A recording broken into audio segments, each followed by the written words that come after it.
Everybody, we are back. We are back on the No Nonsense Trader channel. And today we're going to be looking at the 5%ers prop firm and how to pass the evaluation. So let's get started on it. So here is the blog that I wrote, and you can go through all the details that are written on here after you watch the video. I'll put the link to this blog in the description below, and maybe if I remember to put it in one of the comments first. And so let's go through and see what the difference is between the FTMO challenge and the 5%ers challenge, and what's the technique of passing them. Before I get started on explaining on how to pass the 5%ers prop firm, these two prop firms are the only two that I'm recommending right now. It's FTMO and 5%ers on my prop firm page. Now the reason why I'm only recommending these two is because for the first reason is that these two have been around for a long time. They're not going out of business. While I've seen other prop firms just disappear, and so I'm not going to recommend any at this point, any different ones other than these two. The second reason why I recommend FTMO and the 5%ers as my only two prop firms on my page is because there is data and broker profiles that you can match the data for both of those two prop firms. You got FTMO right here, and then you got the 5%ers here. So you can match the data that you're training your robots with using those broker profiles. Okay, this is super important to consider. And the reason why FTMO and the 5%ers is here on StrategyQuant is not some sort of partnership. It's actually because those two have been in the game the longest, and it's worth putting in all the effort to make those broker profiles for these two. Well, the other prop firms that exist out there are just fly-by-night things that disappear and reappear in a new form. So yeah, that's another thing to consider. So let's go through the tools that you'll be using to go through the 5%ers evaluation.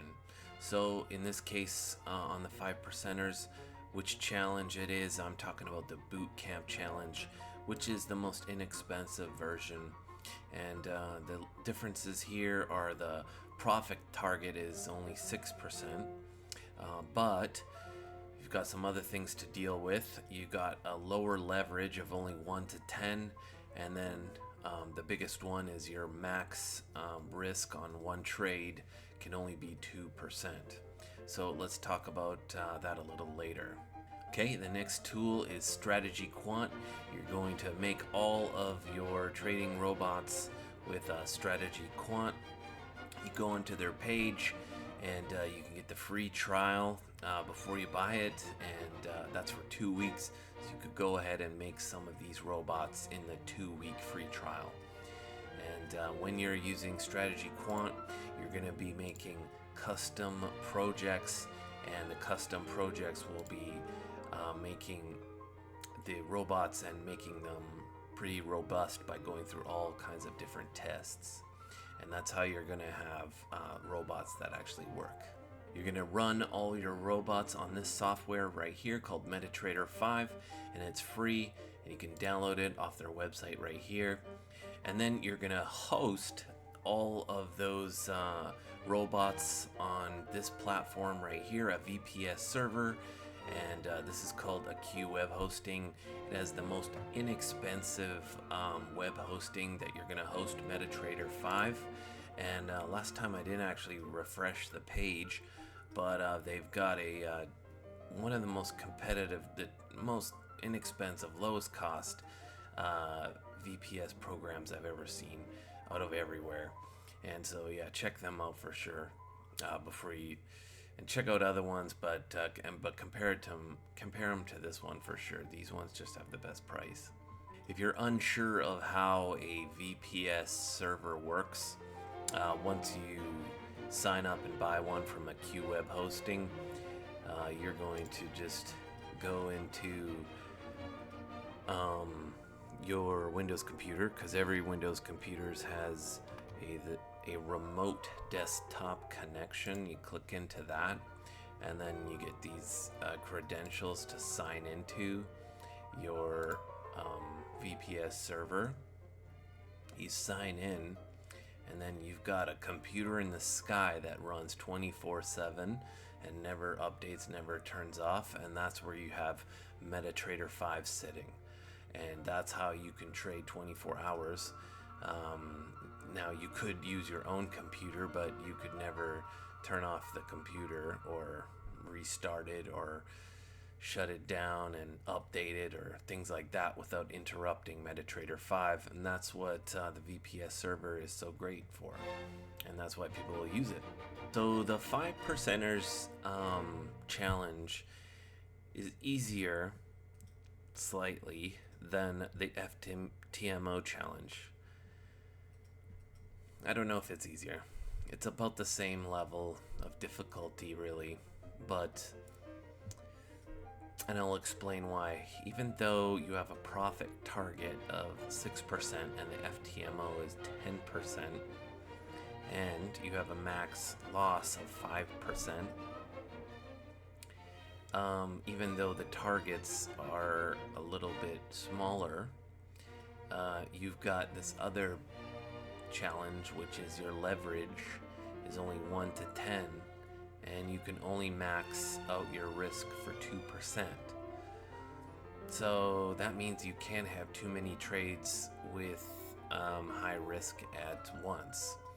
And essentially the same idea of building your StrategyQuant sort of recipe of different financial items to trade with is the same, and that's because you just want to pick uncorrelated financial products. So that's the same as the FTMO, and essentially the stats of how good they are remain the same, but step 2 is the risk. That is a lot different, and in my suggestion, even though you can have a max 2% risk without breaking any of their rules, I actually think that keeping your risk around 1%, half of what is allowed, is just a much smarter technique. So that means that you're going to be putting your risk super low on if you have a bunch of different expert advisors, like 0.10% for each of your expert advisors, in that range, 0.10, 0.15, 0.20, something like that should be some of your highest risks on some of the better resulting expert advisors. So yeah, your risk is going to be much smaller, just because you want to keep that 2% daily loss, and you want to stay far away from the 5% max loss. And and then the timeline, you definitely want to make sure that your robots are good to go by forward testing them before you put them live. You want to have 6 to 8 of the top expert advisors, and